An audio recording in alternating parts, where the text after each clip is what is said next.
తురకపాలెంలో వరుస మరణాలు నిజం ఏంటి? హలో అందరికీ, ఈరోజు మనం తురకపాలెం గ్రామంలో ఇటీవల జరిగిన వరుస మరణాల సంఘటన గురించి తెలుసుకోబోతున్నాం.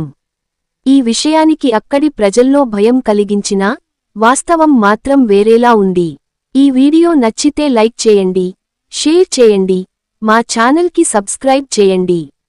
తురకపాలెం గ్రామం గుంటూరు జిల్లాలోని ముప్పాళ్ల మండలంలో ఉంది. ఈ గ్రామం సత్తెనపల్లి అసెంబ్లీ నియోజకవర్గం మరియు నరసరావుపేట పార్లమెంట్ నియోజకవర్గం పరిధిలోకి వస్తుంది. తురకపాలెం గ్రామం సాధారణంగా ప్రశాంతమైన ఊరు. కానీ గత కొన్ని వారాలుగా వరుసగా మరణాలు జరగడం ప్రారంభమైంది. ఒకరు చనిపోతే వెంటనే ఇంకొకరు మరణించడం వల్ల గ్రామస్తులు ఆశ్చర్యానికి, భయానికి గురయ్యారు. గ్రామంలో పెద్దవాళ్లు ఇది శాపమని, దెయ్యం వంటిదని అనుకుంటే, యువత మాత్రం కారణం వెతకాలని నిర్ణయించుకుంది.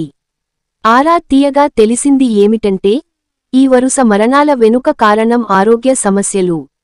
ఎక్కువగా మలినమైన నీరు, శుభ్రత లోపం, మరియు సరైన వైద్య సదుపాయాలు లేకపోవడం వల్లే ఈ సంఘటనలు జరిగాయి.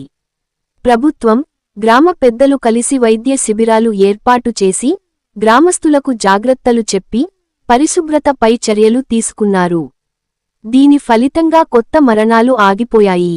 ఈ సంఘటన మనకు చెప్పే విషయానికి ఏమిటంటే, ఆరోగ్యంపై నిర్లక్ష్యం చేస్తే అది ప్రాణాలను తీసుకుంటుంది.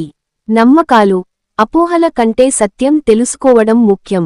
శుభ్రత, పరిశుభ్రమైన నీరు, మరియు ఆరోగ్యంపై జాగ్రత్తలు తీసుకోవడం ప్రాణాలను కాపాడుతుంది.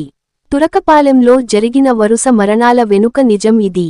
అపోహలు కాకుండా నిజాన్ని తెలుసుకోవడం చాలా ముఖ్యం.